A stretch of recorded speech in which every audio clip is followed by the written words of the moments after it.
This is a podcast a day with Memorial Health System. I'm your host, Maggie McKay. Joining us today is Deanna Shuler, Director of the Department of Community Health and Wellness, to discuss how small lifestyle changes can improve our health. Thank you so much for being here today. Welcome.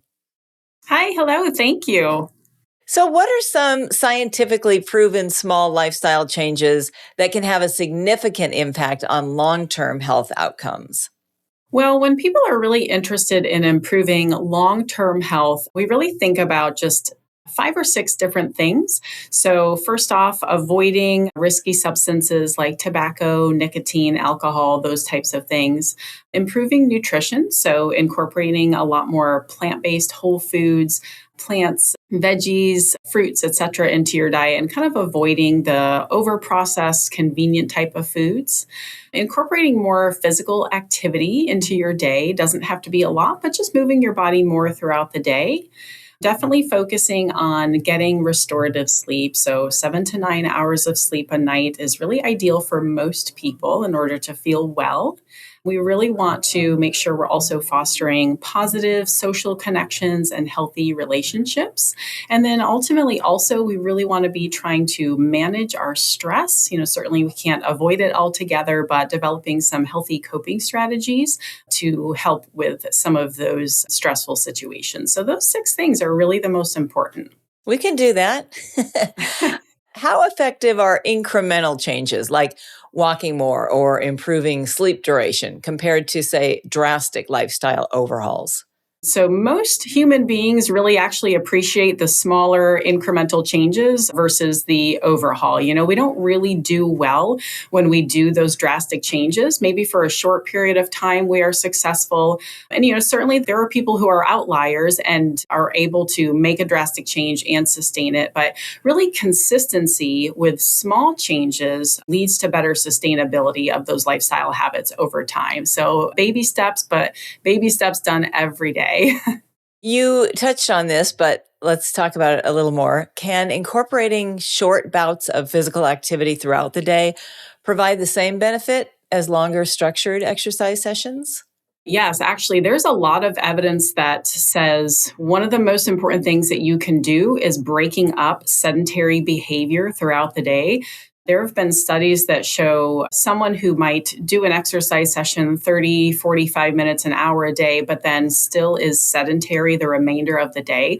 They still are at a higher risk of developing chronic diseases versus the person who is just mobile throughout the day, moving a little bit more, aiming for 7, 8, 10,000 steps at a time. Just like I said, naturally moving your body more throughout the day is really one of the most beneficial things that you can do and can actually be better in a sense than just doing one bout of physical activity a day.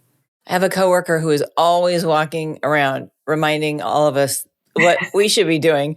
I don't know how he gets any work done. He is constantly on the move, but he's in good shape. So what are some practical ways to help patients gradually reduce sedentary behavior in the workplace? Like we're talking about not sitting for 8 hours.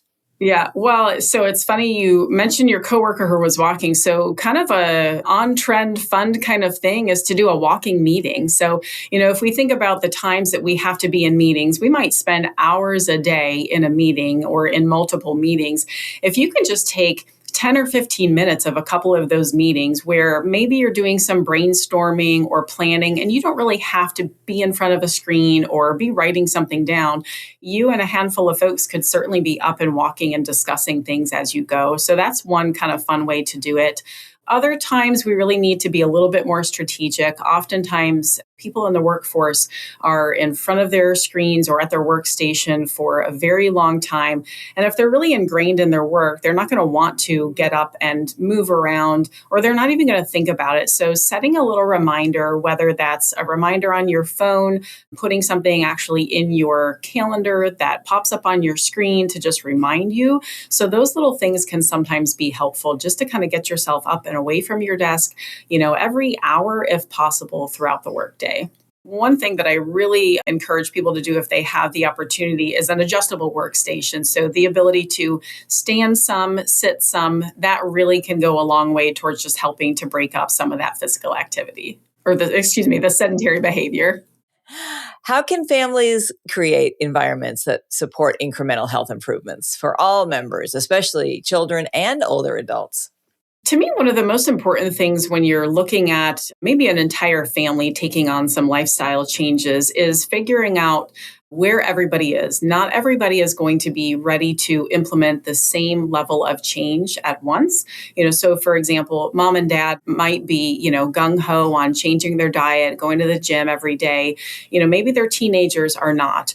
Maybe there's, a grandparent that lives in the home. Maybe that person is not ready to incorporate physical activity. So understanding that change might look different for everyone in the family. Also incorporating choices for everyone. And I think that's particularly helpful for children and older adults, rather than saying, go outside and play. Maybe a better way to approach it would be, hey, do you want to go throw the baseball around, or would you rather play ping pong? Or, if we're talking about healthier eating, would you rather try broccoli tonight, or should we go for cucumbers? Really just letting people make some choices. It creates some autonomy, a little bit of control over what they're doing, and just helps them have a little bit more ownership in the lifestyle changes. What are the psychological mechanisms behind habit formation that make small lifestyle changes more sustainable? Because, like New Year's resolutions, you're all gung ho, and then half a month into it, you're like, oh, yeah, I forgot to do that. Right. There are certainly a couple of strategies that work well for most people. So one of the most important things is understanding what you're looking for in your healthy behaviors and kind of creating what we would consider a wellness vision. So knowing what the healthiest version of you actually looks like. So to your point about the New Year's resolution, first would be figuring out what you're actually working towards. But with regard to habits and implementing some behavior changes, there's a concept called habit stacking, which is very helpful for a lot of people. So essentially, you take one habit or one behavior that you do consistently every single day. So we'll say brushing your teeth. Most of us are in that good habit. And then you add on to that, whether it's right before or right after, a new habit or a new behavior you are trying to incorporate. So let's say you're trying to drink more water throughout the day. Maybe you place a bottle of water on your bathroom counter. So you go in, you brush your teeth, you see the water bottle, you drink the water. At night, you go in, you brush your teeth, you drink the water. So again, placing a new habit right alongside before or after a current habit. Other things that you can do, just what's considered re-engineering or rearranging your environment to kind of reduce some of the friction that we feel when we're trying to create new behaviors.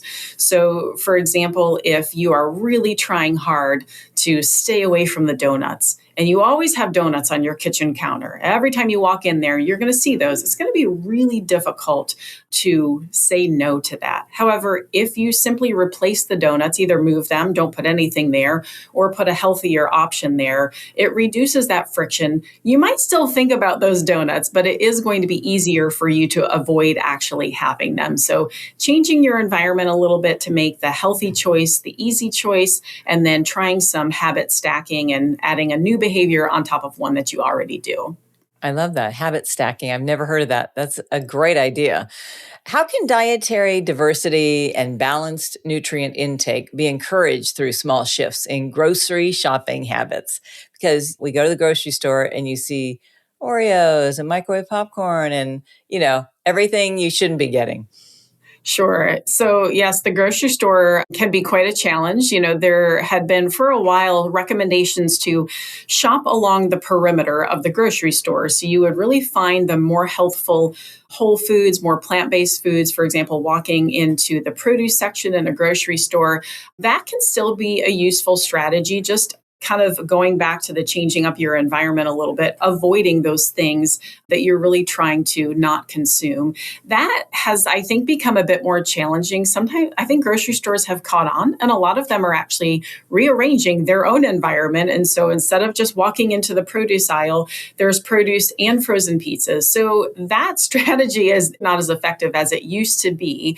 So probably understanding your grocery store is going to be important. And that's that's not something I think I would have given advice on 10 years ago, but knowing how to navigate yourself around the grocery store. The other thing as we kind of get closer to spring and summer, we have to take into consideration the options for fresh seasonal produce, because that can certainly be a way to improve your health, improve nutrient density, nutrient diversity by incorporating a lot of different produce, different colored fruits, vegetables, and things like that into your diet. So maybe hit up the farmer's market instead of the grocery store first, and that would be helpful. How can healthcare practitioners personalize small lifestyle recommendations for their patients with specific conditions or mobility limitations?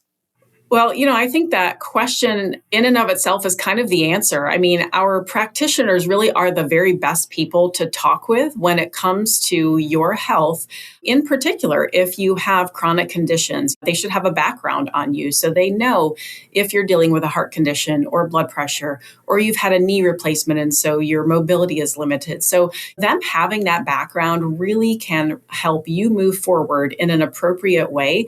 Sometimes when we skip the practitioner and we decide to take this stuff on our own, we end up doing something that might end up being harmful. So when it comes to your health and your lifestyle, they really do want to help give that advice about chronic lifestyle. Chronic disease prevention really is about your everyday lifestyle and how you can make those changes. So they're really the best people to start with.